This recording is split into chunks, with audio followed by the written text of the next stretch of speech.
So friends, আর মাত্র কয়েকদিন পরেই চ্যাম্পিয়ন ট্রফির খেলা হবে। তো বিরাটদের সঙ্গে কোনো মাখামাখি নয়। চ্যাম্পিয়ন ট্রফির দ্বৈরথের আগেই বাবরদের ফতোয়া দিলেন প্রাক্তনী। ভারত পাকিস্তান যুদ্ধে মাঠের মধ্যে বন্ধুত্ব দেখানো দুর্বলতার লক্ষণ মনে করেন পাকিস্তানের প্রাক্তন ক্রিকেটার। আর মাত্র 2 সপ্তাহ পরেই শুরু হতে চলেছে চ্যাম্পিয়ন ট্রফি। তো তারপরেই চ্যাম্পিয়ন ট্রফিতে ভারত পাক মহাকরণ হবেই।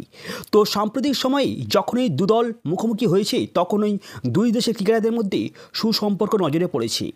তো রাজনৈতিক গোলযোগ যতই যাই হোক না কেন, তো মাঠের মধ্যে সেটা নজরে পড়ে না। আর তাতেই ক্ষুব্ধ পাকিস্তানের প্রাক্তন ক্রিকেটার মঈন খান। তো 23শে ফেব্রুয়ারি চ্যাম্পিয়ন ট্রফিতে মুখোমুখি হবে রোহিত ও বাবররা।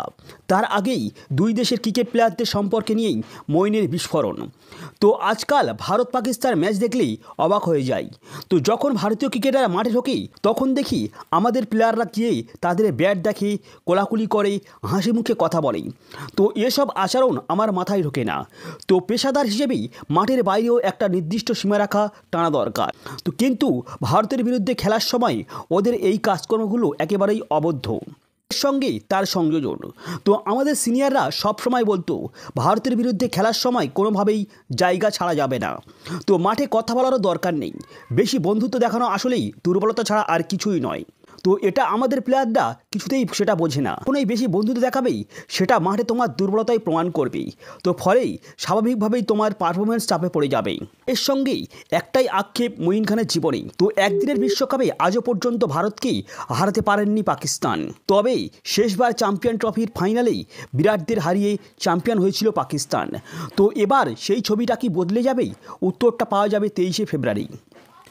সো ফ্রেন্ডস, মঈন খানের বক্তব্যেই আমরা যেটি বুঝতে পারলাম, পাকিস্তানের খেলোয়াড়রা ভারতের সঙ্গে বেশি বন্ধুত্বপনা করতে চায়। তাছাড়া তো পাকিস্তানের খেলোয়াড়রা এটা বোঝাতে চাইছেই ভারতের সঙ্গে পাকিস্তানের খেলোয়াড়দের কোনো রকমের শত্রুতান্তা নেই। তো তারাই একসঙ্গে মিলেমিশে চলতে চায়। কিন্তু মঈন খান এটাই চাইছে না। কারণ তিনি চায় যে মাঠের মধ্যেই বন্ধুত্বপনা দেখালে সেটি খেলার দিক থেকে দুর্বলতা হবে এবং দুই দেশের লড়াইটা অনেকটা অবহেলায় পড়বে। তো ঠিক সেই কারণে তিনি এমন মন্তব্য করেছেন। সো ফ্রেন্ডস, এই ছিল আজকের ভিডিও। আমার উদ্দেশ্য ছিল জাস্ট যে কথাটি মঈন খান বলেছে সেটি আমি আপনাদের কাছে উল্লেখ করলাম।